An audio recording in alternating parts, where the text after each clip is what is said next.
Isang magandang kaliwanagan po ang aking pong ibabahagi ang talambuhay po ng ang ating kapatid si Joseph, ang bulag na siyang pinagaling ng ating Amang Hesus sa kalangitan.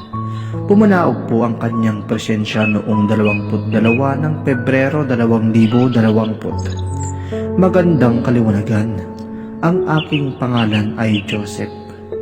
Ako'y anak ng isang tagapagsilbi sa hari.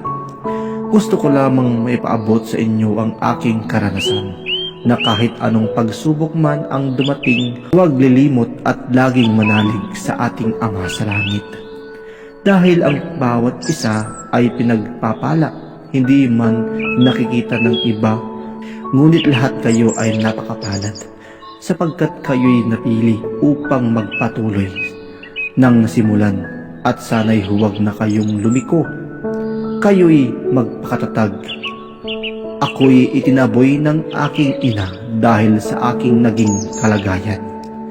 At sa paniniwala ninyo, ako'y salot at pahirap lamang. Ako'y isinilang na isang bulag.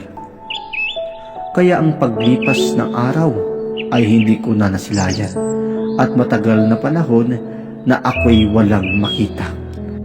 Ako'y inaapi at kinukutya at ako'y inalipusta sa mahabang panahon.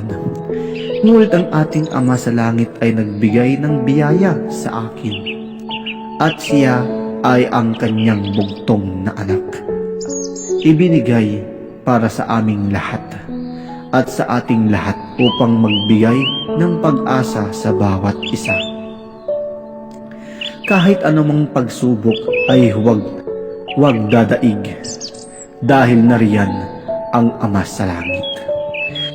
Gagabayan at magbibigay daan upang malampasan ang lahat ng pagsubok.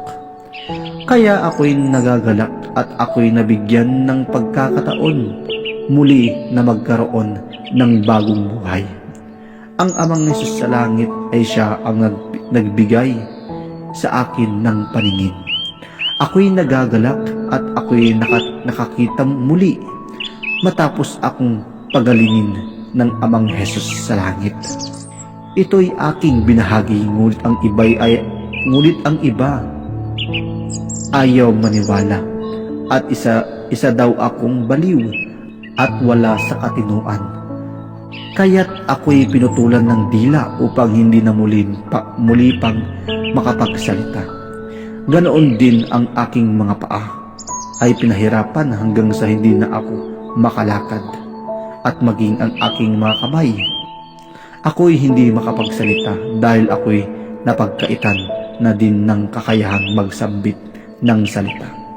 Dahil ang mga tao ay napakasama. Kaya't ako'y nagpapasalamat sa ating Ama sa langit sapagkat ako'y kanyang ipinababa upang magpatotoo at mailathala rin ang aking buhay noon. Ako'y nabuhay pa. Maraming salamat.